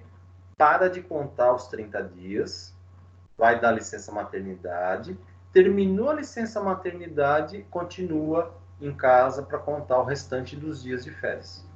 certo? Então, sempre acontece isso. Ganhou nenê, tinha 10 dias de férias, ela ganhou nenê. Então, ela tem ainda mais 20 dias para ficar em casa. Passou a licença maternidade, ela continua mais 20 dias em casa por conta das férias que ela não conseguiu completar o período de férias. Mesma coisa se o empregado ficar doente, né? Férias e doença. Então, o empregado ficou doente durante as férias, ele não terá o seu período de gozo suspenso nem interrompido, hein? Então, após o término das férias, se o empregado continuar doente, aí vai começar a contar os 15 dias para a empresa pagar e depois dos 15 dias, do 16º em diante, vira auxílio-doença. Então, assim, eu fiquei doente, né? 3 dias de férias, eu fiquei doente, fiquei 27 dias internado. Se acabou os 27 dias, você voltou para casa, se recuperou, os primeiros 15 dias, acabou suas férias, né? 3 dias de férias, 27 de internação, aí você acabou suas férias, 30 dias. Aí você ainda ficou, 3, 4 dias em casa para se recuperar, e aí volta a trabalhar. Então, até 15 dias, a empresa paga o salário.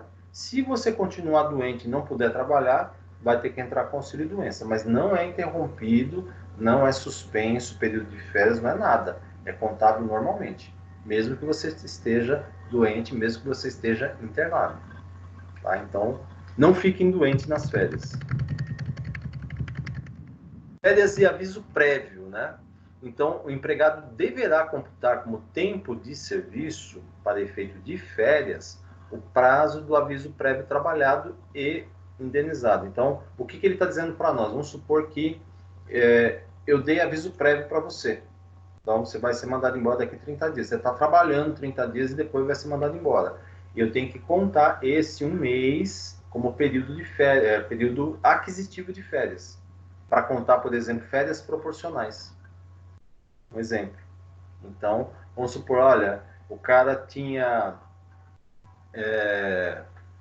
8 dozeavos, né, contado de período aquisitivo, e durante um mês ele ficou de aviso prévio. Então, na verdade, ele vai ficar com 9 dozeavos de férias proporcionais para a rescisão dele. Com menos de 12 meses de serviço. Então, o empregado só tem direito às férias após cada período completo de 12 meses de trabalho.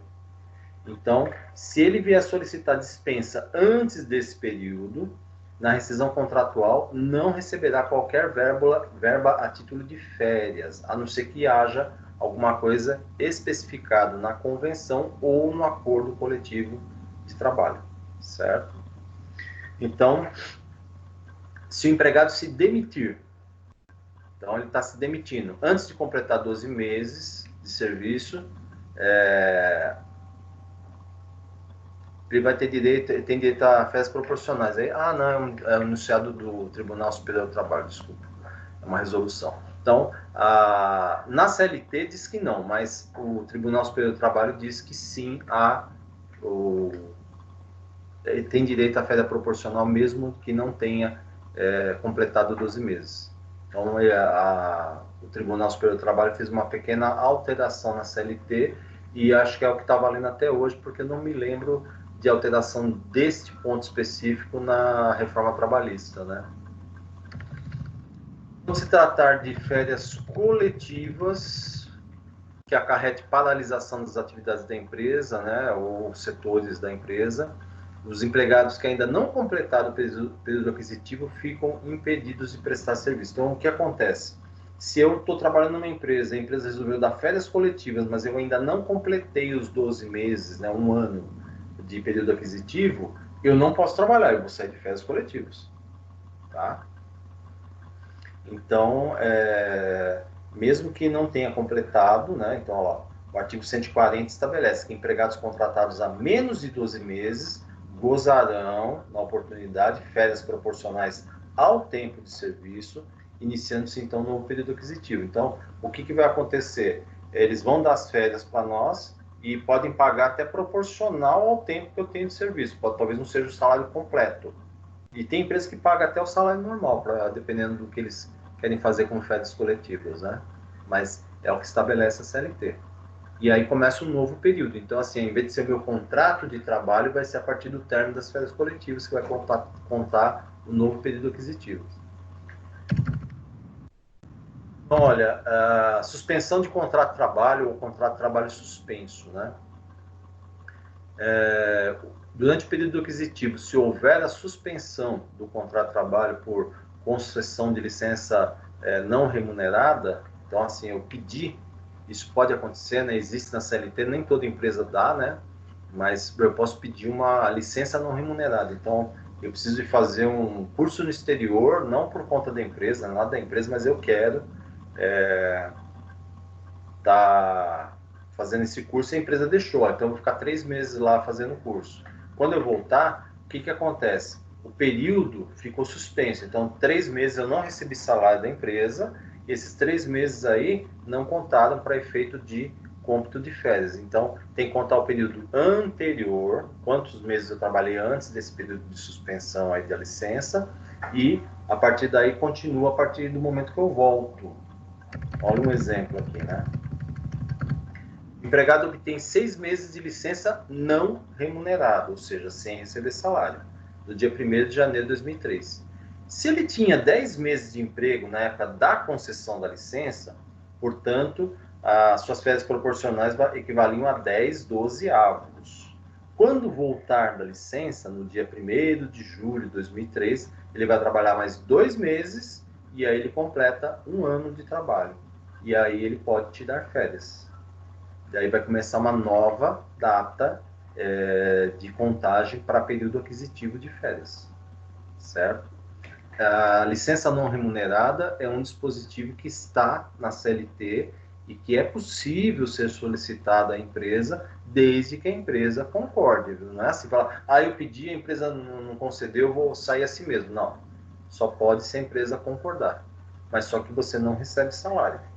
E o período que você estiver fora, durante a licença não remunerada, não é contado para efeito de 13º, para efeito de férias, para efeito de trabalho propriamente dito, não é contado. Ok? Remuneração, então, né, é o que a gente fala, é o salário mais 1/3, né? Então, o que acontece? Vamos pensar assim, o cara recebe 1.950 mais 1/3, né? Então, eu pego o salário e divido por 3, então ele vai receber de férias a 1.950, que é o salário, mais 650, que seria 1/3 de férias constitucional, né? Terço constitucional que prevê que é 1/3 a mais do salário. Então ele vai receber 2.600 a título de férias quando ele for pago, né? Se a pessoa tiver salário fixo e no caso salário fixo normal, tá? Não tem problema nenhum. Agora vamos pensar o seguinte.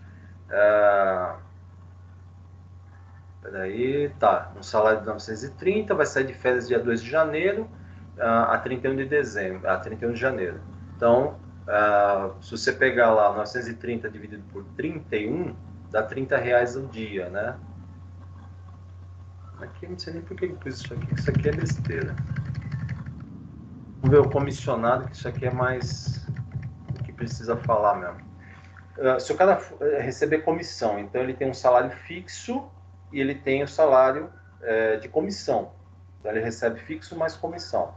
Então o que vai acontecer? O salário fixo dele é R$ 496. Não esquenta a cabeça com os valores, que os valores estão meio defasados também, mas o exemplo vale. Mais as comissões. Nos últimos 12 meses, ele recebeu 9.120 de comissões, mais o DSR, que é o descanso semanal remunerado, que deu 1.670, certo? Ele vai sair de férias do dia 2 de janeiro de 2002 até 31 de janeiro de 2002. Então, o que vai acontecer? Eu pego o salário fixo dele, divido, deu R$16 por dia, pego a média das comissões, 9.120 dividido por 12 meses, ok? Pego a média do DSR, divido por 12 meses, e aí eu vou verificar aqui o cálculo. Continuando o cálculo, como é que vai ser a remuneração? O salário fixo dele, 30 vezes 16, 480. Essa é a parte fixa. A comissão, 760, que é o 9.120 dividido por 12, a média das comissões, 760, e o DSR, 1.670 dividido por 12, 139,17. Então, quanto que ele vai receber? Ah, sim, mais o terço constitucional. Então, eu pego 480 mais 760 mais 139,17, deu 1.379,17. Dividido por 3, que é para achar um terço constitucional, 459,72. Quanto que ele vai receber? 1.838,89. 480 mais 760 mais 139,17 mais 459,72. Então, esse é o cálculo que tem que ser feito no caso quem tem parte fixa e parte variável de remuneração. Para receber adicional, então pode ser hora extra, noturno, insalubridade, periculosidade, né, que seria uma parte variável, né? Eu vou ter que verificar a média dessa parte variável para poder computar também. Vamos ver um exemplo aqui, ó. O salário fixo do funcionário é de 858 por mês, beleza. Durante o período aquisitivo, durante aquele um ano que ele tem que ter trabalhado para adquirir as férias, né, ele realizou horas extras a 50%, né, e durante o ano somaram 312 horas extras.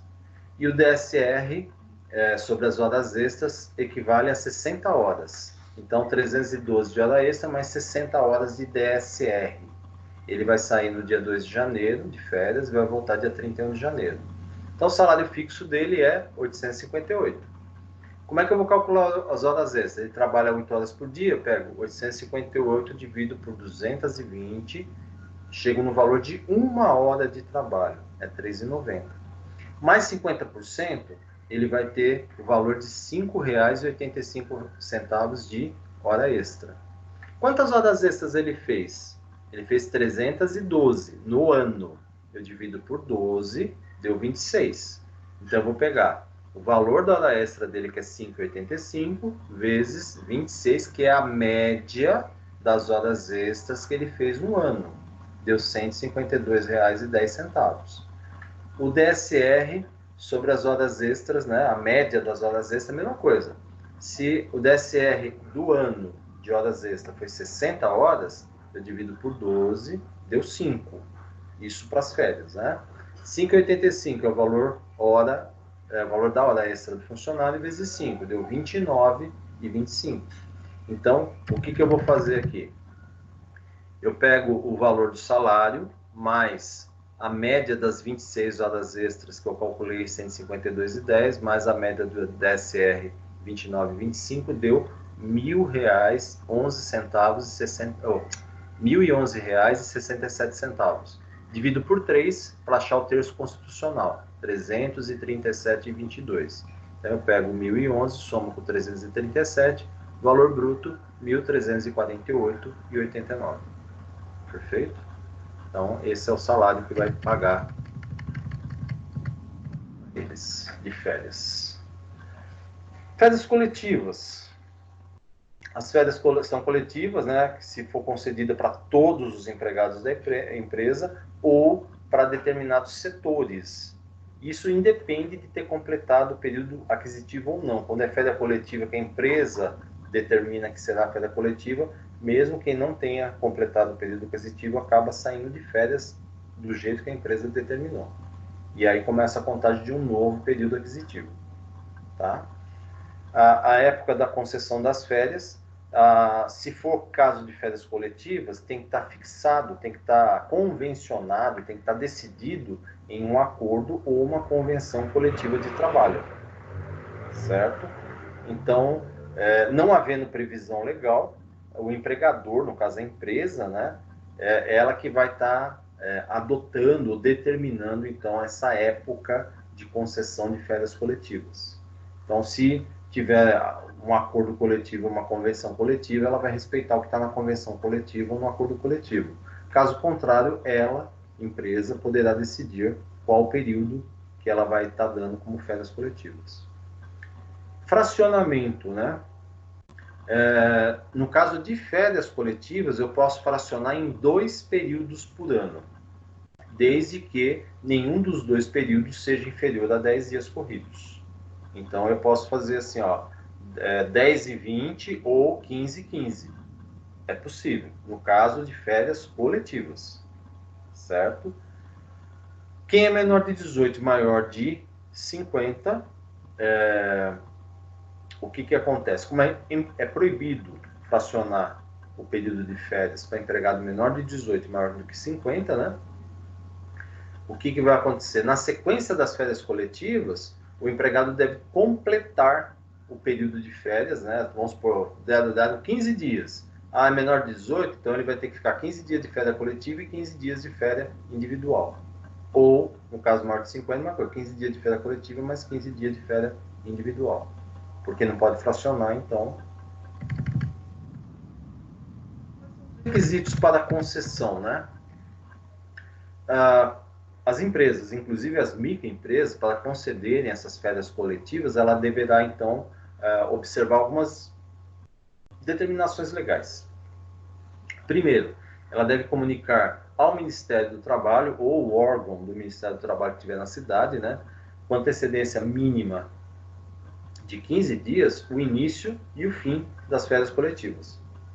Ela deve indicar também os departamentos ou setores abrangidos, ou dizer que é a empresa como um todo, né? Ela tem que enviar, em 15 dias também, com antecedência, cópia da comunicação aos sindicatos da categoria profissional, informando as férias coletivas. E também comunicar os empregados com antecedência mínima de 15 dias, mediante a fixação de avisos ou envio de correspondência para os funcionários, alguma coisa assim, para que eles saibam que dentro de 15 dias vai começar, então, as férias coletivas. Normalmente a empresa informa o Ministério do Trabalho um pouquinho antes, para dar tempo depois de cumprir o informe para o sindicato e para os funcionários. Então, vamos supor, 15 dias antes eu informo funcionário e sindicato. E uns 20 dias antes eu informo o Ministério do Trabalho que nós vamos dar férias coletivas. Tá? As microempresas, elas não estão mais dispensadas, né, de fazer a notificação, né, comunicação. Primeiro, a lei permitia que elas ficassem dispensadas, mas depois voltaram atrás e elas também têm que comunicar. Isso aqui é um modelinho, como é que eu comunico a Delegacia Regional do Trabalho ou o Ministério do Trabalho em relação às férias coletivas, né? Só a título de ilustração, né? Aqui também um comunicado para o sindicato, uma coisa simples, né?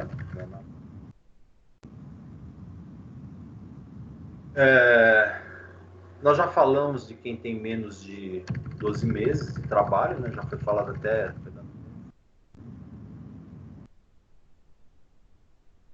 Vamos ver aqui, férias proporcionais inferiores às férias coletivas. Então, o que vai acontecer?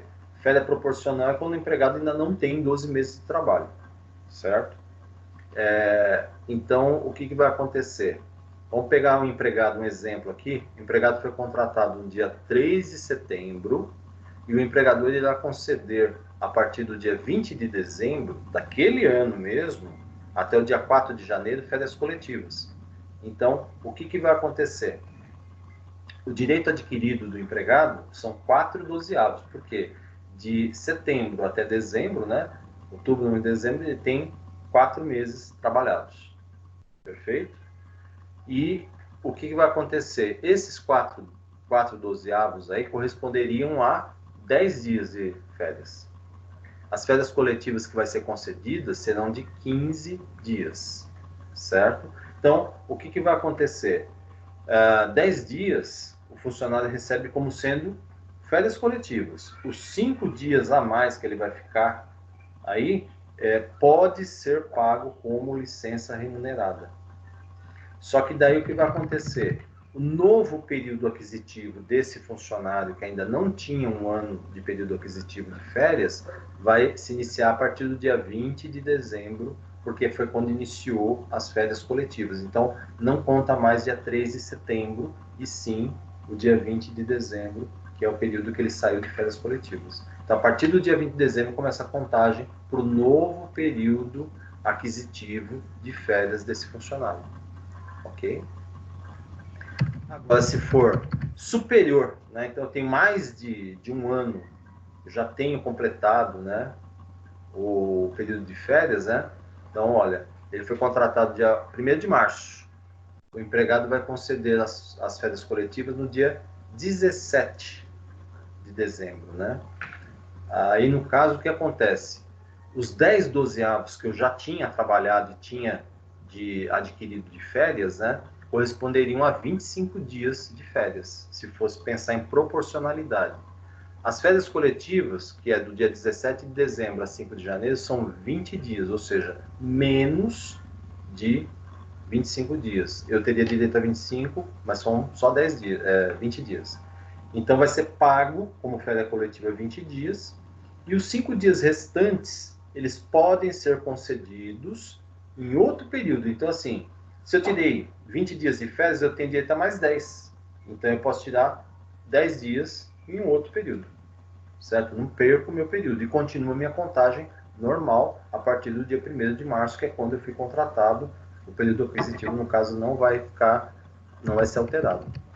Ah, não, desculpa. E também altera também, férias coletivas altera o período de contagem para período aquisitivo de férias. Então é dia 17 de dezembro. Eu fiz confusão. Mas os 10 dias que eu ainda tenho direito, eu vou tirar uma outra data. Se o cara tiver mais de um ano de serviço, né, não tem alteração no período aquisitivo, ele vai tirar as férias coletivas como sendo férias normais, não tem nada demais, né? Vamos supor, eu já tinha completado um ano de serviço em novembro, e aí tinha direito a tirar as férias. No dia 20 de dezembro, a empresa deu férias coletivas. Aí o que vai acontecer? Desconta das minhas férias aquele período de férias coletivas, e o que sobrar eu tiro num outro período normal, sem problema nenhum, porque eu já tinha mais de 12 meses. Aí não tem alteração no período aquisitivo, não tem nada.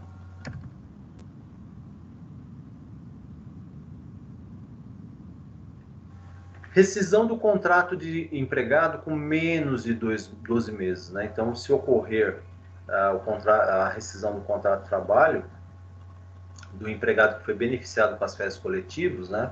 Quando contava com menos de 12 meses de serviço, né? O valor pago pelo empregador a título de licença remunerada não poderá ser descontada quando fizer a quitação dos valores devidos ao empregado. Então, se for mandar embora o cara e ele tinha menos de 12 meses, eu dei 5 dias de licença remunerada, porque ele não tinha ainda completado o direito às férias, esses dias de licença remunerada não podem ser descontados do aviso prévio, nem descontado da indenização da rescisão, certo? O abono pecuniário. O empregado pode converter 1/3 das suas férias em dinheiro, ele pode vender, certo? É lógico que, assim, normalmente, isso pode ser objeto de acordo coletivo entre o empregador, né, e o sindicato que represente a categoria profissional, independente da solicitação do empregado. Então, vamos supor assim, a empresa deu 20 dias de férias coletivas e está remunerando mais 1/3 como abono pecuniário. Então, acabou as férias do cara, né? 20 dias ele descansou, ganhou 10 dias remunerado, e aí ele falou, mas eu não queria vender 10 dias. Mas se foi um acordo coletivo entre sindicato e empresa, não precisa dar permissão do funcionário. Então, se for um acordo coletivo, ele recebe o salário, recebe as férias com 1/3, descansa 20 e 10 a empresa paga como abono pecuniário, como se você tivesse vendido as suas férias. Isso no caso de férias coletivas. O adicional de 1/3 sobre as férias, né? Isso é constitucional, então desde 1988, né, quando foi aprovada a nossa Constituição, e é sempre calculado sobre o valor das suas férias e pago junto com elas, né? Como é que a gente calcula as férias? Isso aqui nós já comentamos, mas rapidinho, né?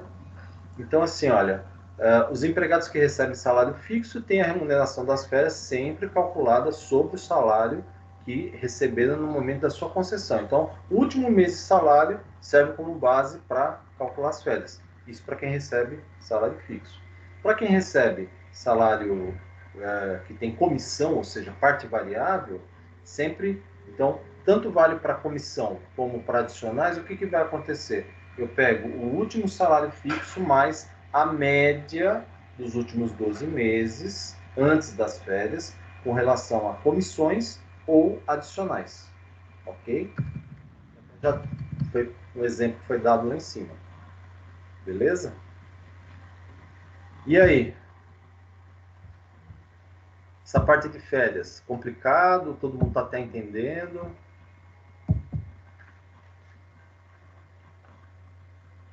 Todo mundo está acompanhando, entendendo? Ou já estão até dormindo aí na aula? Ninguém fala nada, fica todo mundo quieto. Professor, não estou entendendo. Tudo tranquilo? Tá. Aqui tudo Conforme certo, o senhor Tá de boa. vai falando e explicando, dá para entender. Beleza, então deixa eu aproveitar que eu vi que já tem um número um pouquinho maior de alunos e alertá-los de uma coisa. Olha, hoje é 11 de maio. Então, eu sei que nós ainda temos aula quinta-feira, que é auditoria, mas vamos pensar só na aula de práticas contábeis aplicadas. Então, o que acontece? Só para a gente poder entender, ó. Hoje é dia 11, nós vamos ter aula dia 18, dia 25, provavelmente eu faço uma revisão, um apanhado de tudo que nós fizemos aí durante o semestre ou bimestre, né, que eu vou pegar o conteúdo mais deste bimestre para poder dar prova, não é do primeiro, né? E provavelmente na outra semana, a partir da outra semana, não sei se a faculdade vai fechar no dia 1º de junho ou se vai ser alguma outra data, mas vamos pensar que seja dia 1º de junho. Provavelmente já comecem as provas, viu? Então, vocês tratem de ficar esperto com tudo isso aí, porque assim, ó, além de hoje, teoricamente, nós teremos mais uma aula mesmo, online, assim, depois uma revisão, e daí provavelmente já começa em provas. A prova, que seria a prova B2, depois, na outra semana, são as provas teoricamente online, né, que são aquelas disciplinas online que vocês fazem, depois semana de prova substitutiva e depois exame. Tá? Então, cada semana acho que vai ser uma coisa. E aí eu preciso lembrar vocês também o seguinte, hoje, quando eu postar lá essa aula aqui no YouTube, depois eu vou estar disponibilizando para vocês exercícios. Aquelas perguntinhas que eu sempre ponho para poder computar os pontos as atividades de sala, né? E aí eu estou cobrando do pessoal. Termine o curso da Mastermark, mandem para mim o certificado por e-mail, que o pessoal do 8º semestre já está mandando e eu já estou colocando pontos para eles como atividade de sala, do jeito que eu combinei com vocês. Só que de vocês... Professor, não... Fala. Eu fiz o curso, já terminei. Certo. Fiz a primeira prova e fiz uma segunda prova. Só que a segunda prova não cai. Por que não cai minha pontuação da segunda prova? Ixi, eu não Eu sei. até mandei um e-mail para eles. Então, espera Porque um se a pouquinho para ver gente se tem eles direito respondem. a três tentativas, então, eu fiz a primeira, caiu. Só que como tirei uma nota baixa, porque eu saí chutando e tava... Não peguei o slide para estar lendo e tirando as dúvidas. Certo. Aí eu fui e tentei novamente. Só que a que eu tentei novamente, ela não caiu. E aí eu você tentei mandou um e-mail. Aí eu mandei um e-mail, só que não chegou o e-mail deles, não me responderam, já olhei todas as caixas de mensagem. Mas se tem direito a 3 tentativas, você pode fazer mais uma, Isso. então. Então, de repente, Isso. faz a terceira e vê o que acontece. Vou tentar de novo. Se eles demorarem para responder seu e-mail, faz isso. E os demais colegas, lembrem-se de fazerem e mandar o certificado para mim poder computar isso como pontos do jeito que nós havíamos combinado. Professor, esse curso está disponibilizado no portal? Não, esse curso foi do Mastermark, que eu pedi para vocês me enviarem os e-mails, eu mandei um convite para vocês, e todo mundo que recebeu o convite se inscreveu no Mastermark e está fazendo os cursos. Lembrou? Não. Então é porque você não deve ter mandado, então. Mas eu lembro que da sua sala o pessoal fez uma listinha e mandou para mim, sim. Tá, aí o senhor mandou no meu e-mail para eu me inscrever, é isso? Se você não viu na sua caixa de entrada, você tem que olhar no spam, que às vezes vai para o spam e daí você vai encontrar lá, né? Universidade Mastermark, daí você abre, faz a inscrição e começa a fazer o curso. Entendi, tá bom. Tá bom? Se você não receber, ou se outro aluno aí que está nos ouvindo não tiver recebido o convite, manda e-mail para mim, eu faço de novo o convite da Universidade Mastermark para vocês fazerem o curso. Só que tem que lembrar assim, tem que ser dentro do mês de maio. Se passar do mês de maio, não vai dar mais tempo, porque daí eu tenho que lançar as notas. Beleza? Beleza, professor. Para finalizar, só tem uma coisinha só para a gente terminar aqui e beleza, já encerramos. Não durmam, por favor, hein?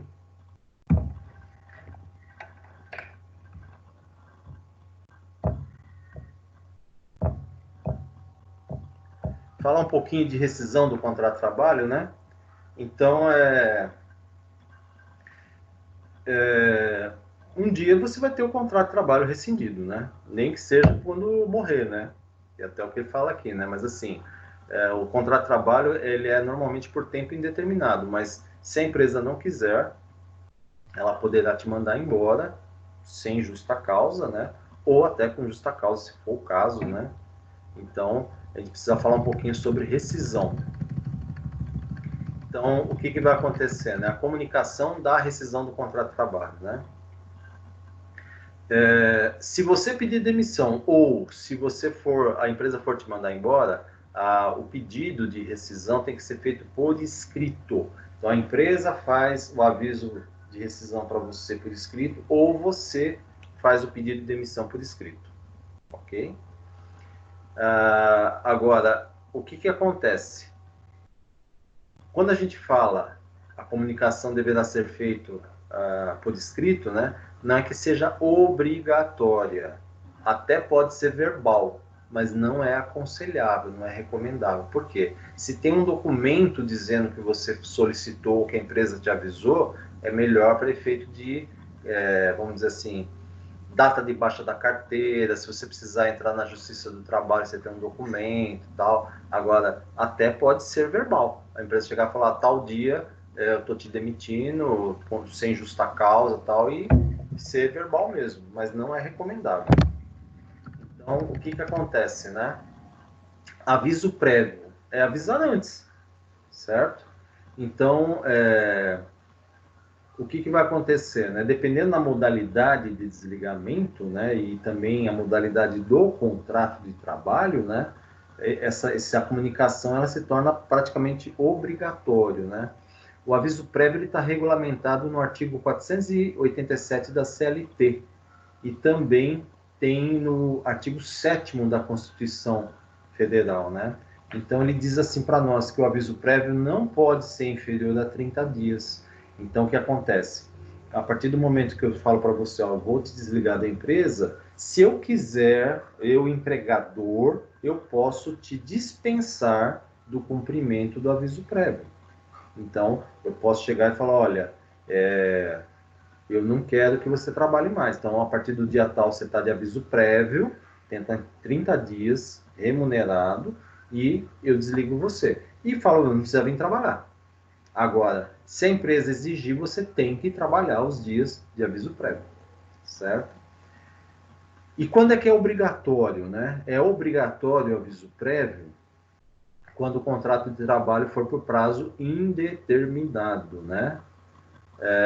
Também é obrigatório quando o empregado pede demissão, a não ser que ele peça demissão e peça para ser dispensado do cumprimento do aviso prévio. Se a empresa concordar, tudo bem. Caso contrário, se a empresa, o empregador, né, demitir o empregado sem justa causa, é obrigatório o aviso prévio.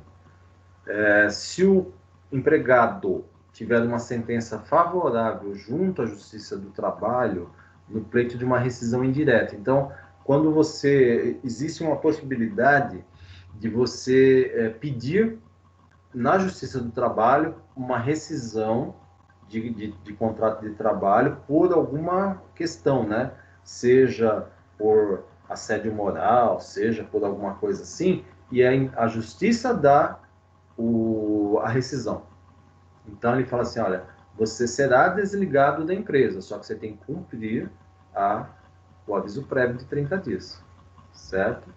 Se houver o falecimento do proprietário de uma empresa individual ou se for decretada a falência da empresa. Então, são os tópicos aí que são obrigatórios o aviso prévio. E quando a gente fala aviso prévio, é que você tem que trabalhar 30 dias, né, para poder cumprir o aviso prévio, né? Então, o que vai acontecer? De acordo com a nossa legislação, se o empregado que estiver obrigado a conceder o pedido de aviso prévio ao empregador, em caso de pedido de demissão, e não fizer, ele vai descontar isso aí da sua rescisão, certo? Então, assim, eu peço demissão, mas eu não cumpro o aviso prévio. Então, na rescisão, quando for receber as verbas rescisórias, será descontado um mês de trabalho. Então, precisa tomar bastante cuidado com isso, certo?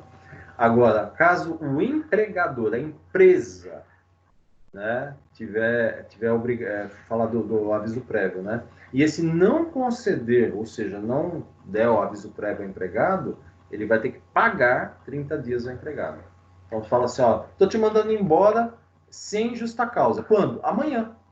Amanhã você está demitido, sem justa causa. Então, ele vai ser obrigado a pagar 30 dias de salário para você, como aviso prévio. Ou seja, aviso prévio indenizado, né? Aí nós temos aqui, né, as modalidades de aviso prévio em caso de demissão por parte do empregador sem justa causa. Então, o que vai acontecer?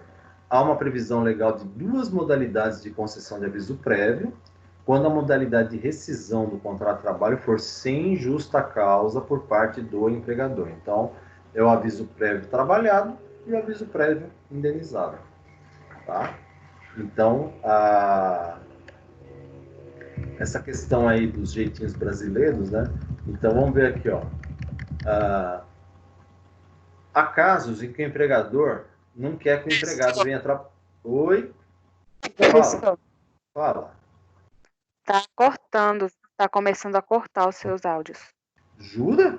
Caramba, eu tô trabalhando com internet cabo aqui, não é nem Wi-Fi. Tá cortando às vezes. Não sei se é só a minha, mas eu tô vendo. Mas alguém tá com problema de me ouvir aí? Não, Não? Então precisa ver, porque desde aquela última aula que nós tivemos um problema no áudio, eu não estou usando mais o Wi-Fi, eu estou usando cabo. Então meu computador está ligado direto na internet por cabo, para não ter problema. É normal aqui, professor. Então talvez seja a sua internet que não está muito boa. Por isso que está dando falha. Mas em todo caso, assim, essa aula ficará gravada, né? E daí você pode dar uma olhadinha depois, se você truncou alguma coisa e você não entender, aí dá uma assistida lá no YouTube que você já tira uma dúvida ou outra, né? Se for o caso, né? Tá Aí, bom, professor, obrigada. de nada, hein? Aí o que acontece, né? O empregador, a empresa, não quer que o empregado venha trabalhar durante o período de aviso prévio, porque às vezes a empresa tem medo que o empregado sabe que vai ser mandado embora, apronte alguma coisa, né? Então ele vai falar para você, olha, você vai ter que trabalhar, mas eu não quero que você venha, eu quero que você fique em casa. Então, de qualquer forma, você vai ficar 30 dias para depois receber as suas verbas rescisórias para poder ter o desligamento, né? Mas, neste caso, é como se fosse um aviso prévio indenizado, porque, de qualquer forma, se você ficou em casa, você não está trabalhando, ele vai pagar o seu salário, é um aviso prévio indenizado. Isso às vezes acontece, tá?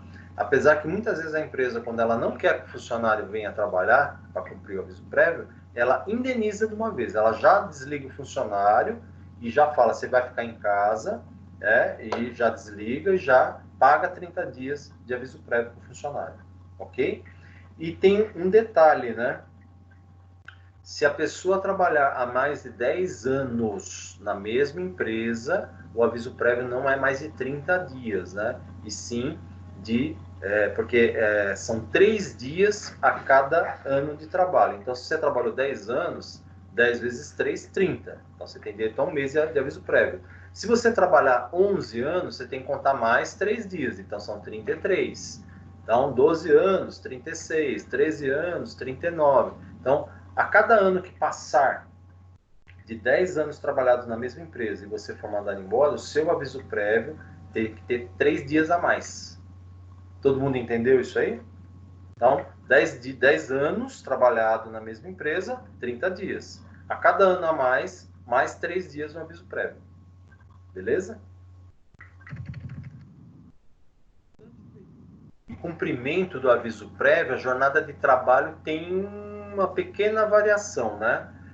Você pode optar, falar assim, olha, eu vou trabalhar 30 dias, né? O aviso prévio 30 dias, só que eu quero uma jornada reduzida de 2 horas. Perfeito? Então, o que vai acontecer? Eu trabalho os 30 dias, só que em vez de trabalhar 8, eu trabalho 6 horas. Ou eu posso trabalhar 23 dias no meu horário normal. Aí 7 dias antes de completar os 30, eu já não preciso trabalhar mais. Ou eu posso optar trabalhar a jornada normal e ter direito a uma folga por semana. E aí tudo isso tem que ser uma opção, né? A empresa tem que aceitar isso aí e falar, olha, eu quero cumprir desta forma. Então a empresa aceita e aí você pode cumprir. Ou 30 dias com redução de 2 horas na jornada de trabalho, ou 23 dias trabalhando no período normal, ou com direito a uma folga por semana trabalhando o período normal.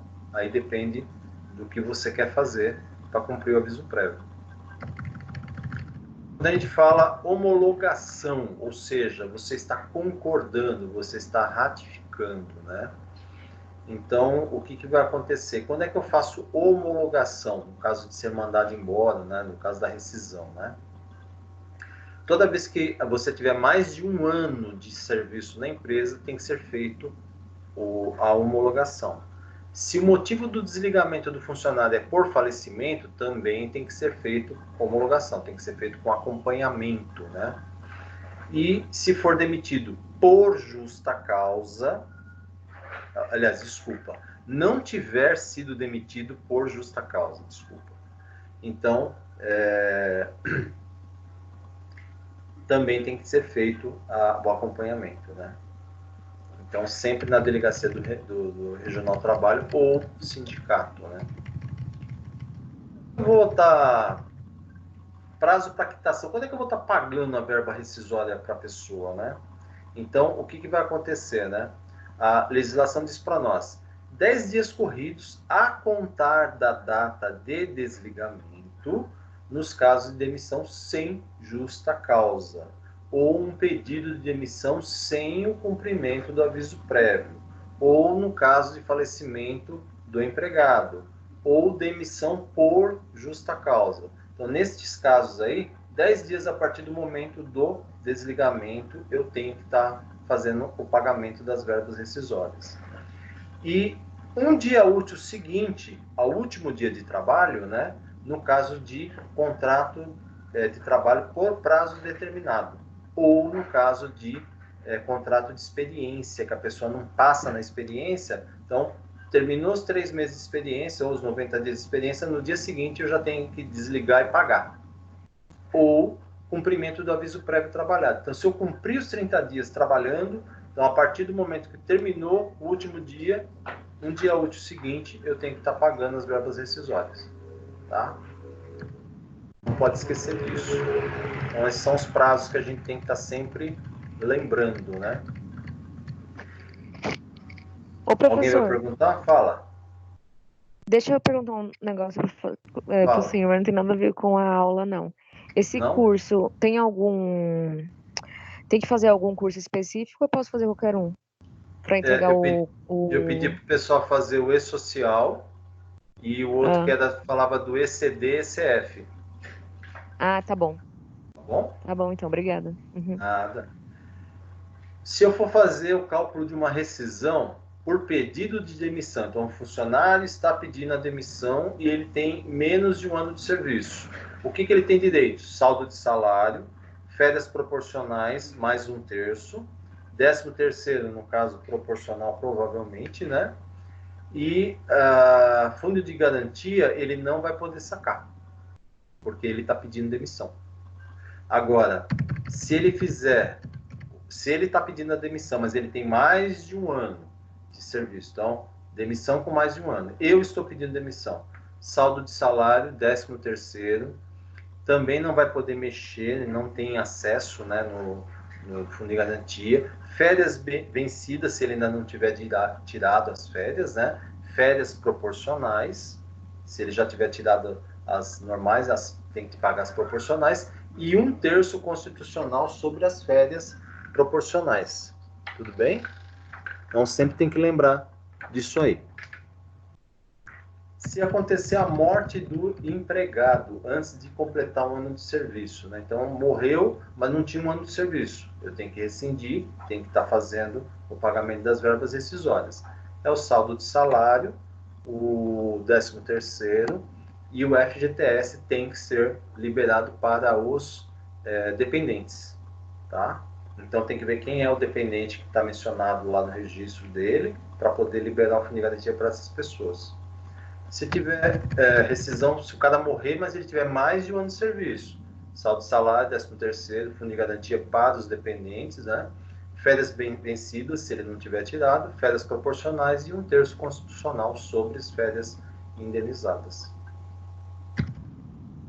No caso da pessoa que foi mandado embora sem justa causa e não completou um ano de serviço, então menos de um ano, mas ele foi mandado embora sem justa causa.